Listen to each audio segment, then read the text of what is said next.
সপ্তম দফার ভোট আজকে শেষ হয়ে যাবে, কতটা আশাবাদী? ভীষণ আশাবাদী।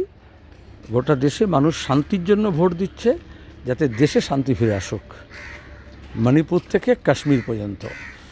এবং দ্বিতীয়ত, শান্তিতে ভোট হোক, এটাই আমরা চেয়েছিলাম, অবাধ এবং সুষ্ঠু হোক, নিরপেক্ষভাবে হোক, রক্তপাতহীন হয়। ভোট যদি রক্তপাতের মধ্য দিয়ে হয়, গুন্ডামির মধ্য দিয়ে হয়, তাহলে ভোটের পরেও ওই রকমই একটা ব্যবস্থা তৈরি হয়। সেজন্য গুন্ডামি মস্তানির বিরুদ্ধে। আর ভোট যদি লোভে প্রলোভনে টাকা দিয়ে হয়, তাহলে এই টাকা রাজত্ব হয়। তখন আমাদের মুখ্যমন্ত্রীকে তো বলতে হয়, মাটি টাকা, টাকা মাটি। রামকৃষ্ণ মহাশয় যেটা বলেছেন, তার বদলে বলতে হয়, যত মাটি তত টাকা। তো এই যে পাল্টে গেছে জিনিসটা, আবার আমাদের রুটে ফিরে আসতে হবে। বাংলা তার নিজের স্বমহিমায় ফিরে আসুক, স্বগরিমায় ফিরে আসুক, তাহলে দেশটাও ফিরবে।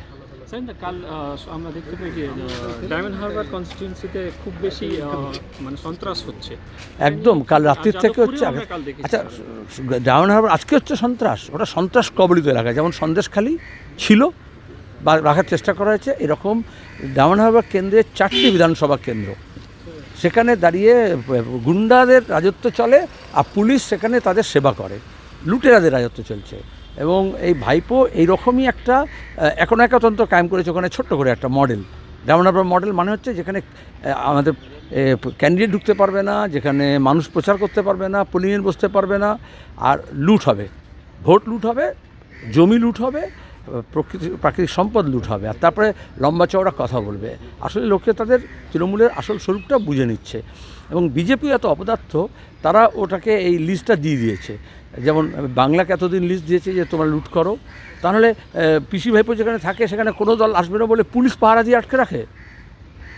এই বাংলায় মানুষ স্বমহিমা যখন বাংলা ফিরে আসবে সগৌরবে, তখন ওই পিসি ভাইপোর একেবারে দালানে গিয়ে মানুষ বিজয় উৎসব পালন করবে। তাহলে কি 4 তারিখে লাল ঝান্ডার? আমি তো বললাম একেবারে অবশ্যই, শুধু লাল ঝান্ডা নয়, এবারে ইন্ডিয়া ব্লক লাল ঝান্ডার সঙ্গে তেরঙ্গাও যুক্ত হয়েছে।